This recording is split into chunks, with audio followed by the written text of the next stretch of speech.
سورہ شمس. سورہ شمس کا تعارف.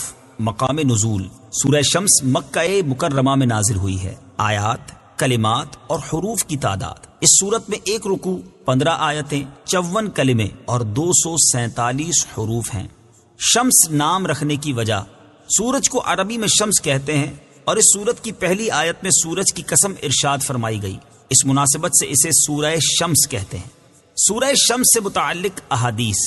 نمبر 1، حضرت بریدہ رضی اللہ تعالیٰ عنہ فرماتے ہیں حضور پرنور صلی اللہ تعالیٰ علیہ وآلہ وسلم عشاء کی نماز میں والشمس وضحاها اور اس کے مشابہ صورتیں پڑھا کرتے تھے. نمبر 2، حضرت جابر بن سمورہ رضی اللہ تعالیٰ عنہ فرماتے ہیں حضور اقدس صلی اللہ تعالیٰ علیہ وآلہ وسلم نے انہیں فجر کی نماز پڑھائی تو اس میں والشمس وضحاها اور والسماء والطارق کی تلاوت فرمائی. سورہ شمس کے مضامین. اس سورت کا مرکزی مضمون لوگوں کو نیک اعمال کرنے کی ترغیب دینا اور گناہ کرنے سے ڈرانا ہے، اور اس میں یہ مضامین بیان ہوئے ہیں. نمبر 1، اس سورت کی ابتدا میں اللہ تعالیٰ نے سورج، چاند، دن، رات، آسمان، زمین، انسانوں کے نفس اور اپنی ذات کی قسم ذکر کر کے فرمایا کہ جس نے اپنے نفس کو برائیوں سے پاک کر لیا وہ کامیاب ہو گیا، اور جس نے نفس کو گناہوں میں چھپا دیا وہ ناکام ہو گیا. نمبر 2، کفار مکہ کے سامنے اللہ تعالیٰ نے اپنے رسول حضرت صالح علیہ الصلوۃ والسلام اور ان کی نافرمانی کرنے والوں کا حال بیان کیا تاکہ ان پر واضح ہو جائے کہ جس طرح حضرت صالح علیہ الصلوۃ والسلام کی نافرمانی کرنے کی وجہ سے وہ لوگ ہلاک کر دیے گئے، تو اسی طرح سید المرسلین صلی اللہ تعالیٰ علیہ وآلہ وسلم کی نافرمانی کرنے کی وجہ سے انہیں بھی ہلاک کیا جا سکتا ہے. سورہ بلد کے ساتھ مناسبت. سورہ شمس کی اپنے سے ما قبل سورت بلد کے ساتھ مناسبت یہ ہے کہ سورہ بلد کے آخر میں بتایا گیا کہ کفار کو آخرت میں جہنم کی سزا دی جائے گی، اور اس سورت کے آخر میں بتایا گیا کہ بعض کفار کو دنیا میں بھی سزا دی گئی ہے. بسم اللہ الرحمن الرحیم. ترجمہ: اللہ کے نام سے شروع جو نہایت مہربان رحمت والا ہے. والشمس وضحاها والقمر اذا تلاها. ترجمہ: سورج اور اس کی روشنی کی قسم، اور چاند کی جب اس کے پیچھے آئے. والشمس وضحاها، سورج اور اس کی روشنی کی قسم. تفسیر صراط الجنان میں ہے یعنی سورج کی قسم جبکہ اس کی روشنی ظاہر ہو. اس صورت میں اللہ تعالیٰ نے اپنی قدرت کی عظمت اور معبود ہونے میں اپنی وحدانیت کا اظہار کرنے کے لیے متعدد چیزوں کی قسم ارشاد فرمائی ہے، اور یہ چیزیں ایسی ہیں کہ ان کے ساتھ مخلوق کے عظیم منافع وابستہ ہیں، اور ان میں غور و فکر کر کے ہر انسان اللہ تعالیٰ کی قدرت اور اس کی وحدانیت کے بارے میں جان سکتا ہے. والقمر اذا تلاها، اور چاند کی جب اس کے پیچھے آئے. تفسیر صراط الجنان میں ہے یعنی چاند کی قسم جب وہ سورج غروب ہونے کے بعد نکل آئے. والنہار اذا جلاها واللیل اذا یغشاها. ترجمہ: اور دن کی جب وہ سورج کو چمکائے اور رات کی جب وہ سورج کو چھپا دے.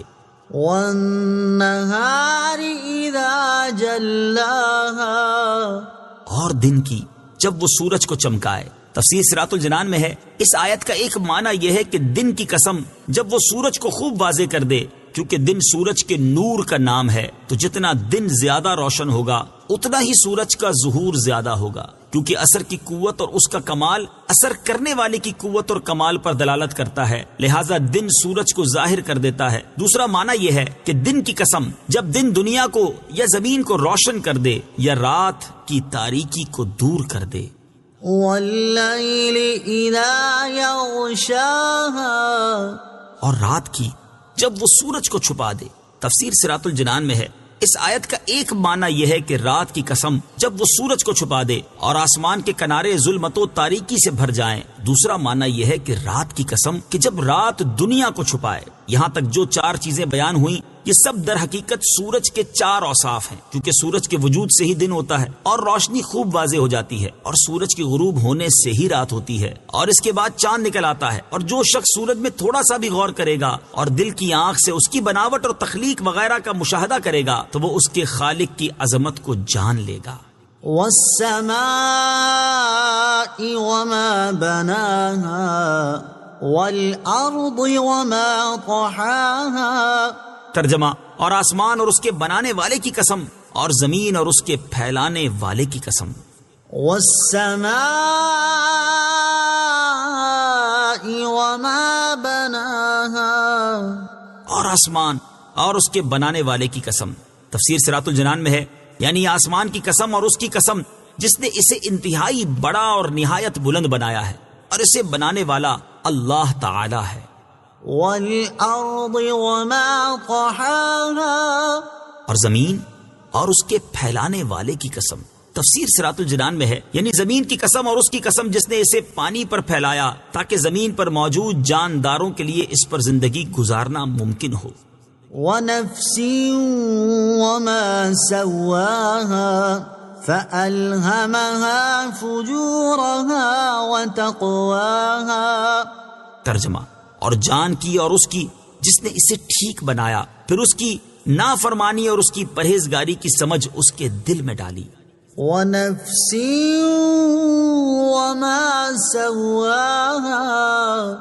اور جان کی اور اس کی جس نے اسے ٹھیک بنایا. تفسیر صراط الجنان میں ہے، اس آیت اور اس کے بعد والی آیت کا خلاصہ یہ ہے کہ جان کی اور اس کی قسم جس نے اسے ٹھیک بنایا اور اسے کثیر قوت عطا فرمائی، جیسے بولنے کی قوت، سننے کی قوت، دیکھنے کی قوت اور فکر، خیال، علم، فہم، سب کچھ عطا فرمایا. پھر اس کی نافرمانی اور اس کی پرہیزگاری کی سمجھ اس کے دل میں ڈالی، اور اچھائی، برائی، نیکی اور گناہ سے اسے باخبر کر دیا، اور نیک و بد کے بارے میں بتا دیا.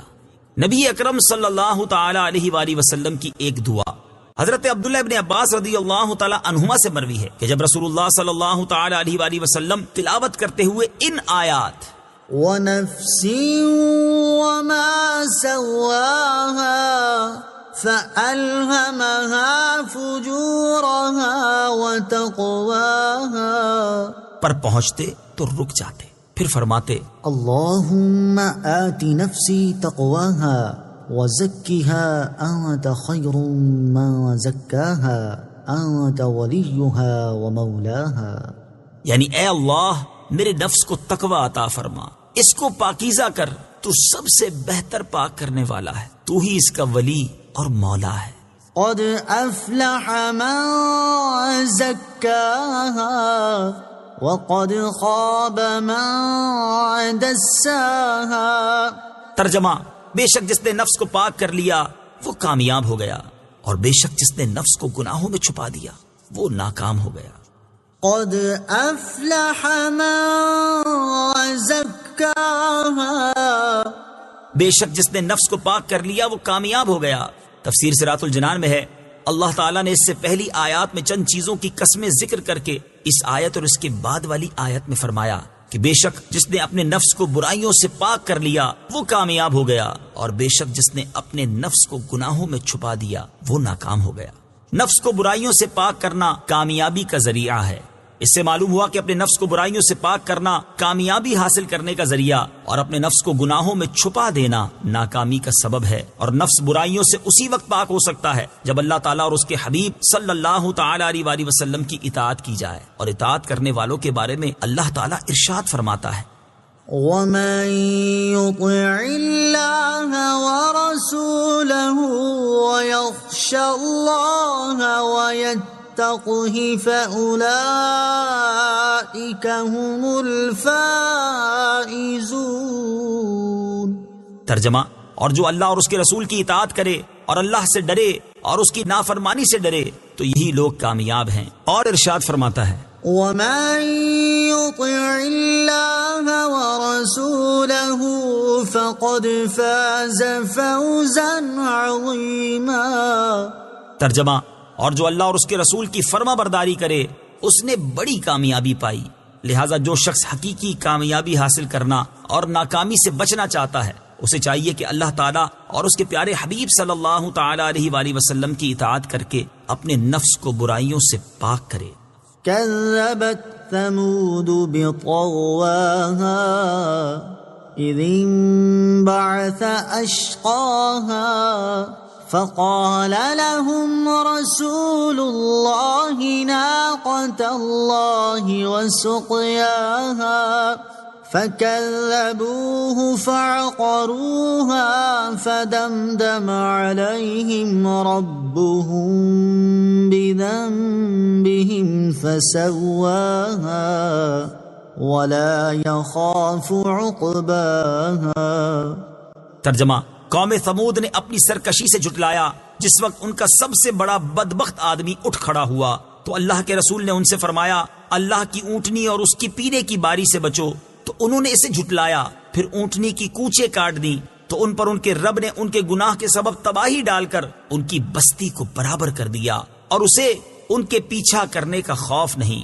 كذبت ثمود بطغواها، قوم ثمود نے اپنی سرکشی سے جھٹلایا۔ تفسیر صراط الجنان میں ہے اس سے پہلی آیات میں کئی قسموں سے اطاعت گزار کی کامیابی اور نافرمان کی ناکامی کو بیان کیا گیا۔ اب یہاں اللہ تعالیٰ نے اپنے ایک رسول اور ان کی نافرمانی کرنے والوں کا حال بیان کیا ہے تاکہ کفار مکہ پر واضح ہو جائے کہ جس طرح حضرت صالح علیہ الصلوۃ والسلام کی نافرمانی کرنے کی وجہ سے ان کی قوم ہلاک کر دی گئی، تو اسی طرح رسول کریم صلی اللہ تعالی علیہ وآلہ وسلم کی نافرمانی کرنے کی وجہ سے انہیں بھی ہلاک کیا جا سکتا ہے۔ چنانچہ اس آیت اور اس کے بعد والی 4 آیات کا خلاصہ یہ ہے کہ قوم ثمود نے اپنی سرکشی سے اپنے رسول حضرت صالح علیہ الصلوۃ والسلام کو اس وقت جھٹلایا جب ان کا سب سے بڑا بدبخت آدمی قدار بن سالف ان سب کی مرضی سے اونٹنی کی کوچے کاٹنے کے لیے اٹھ کھڑا ہوا، تو اللہ تعالیٰ کے رسول حضرت صالح علیہ الصلوۃ والسلام نے ان سے فرمایا تم اللہ تعالیٰ کی اونٹنی کے در پہ ہونے سے بچو اور جو دن اس کے لیے پانی پینے کا مقرر ہے اس دن پانی نہ لو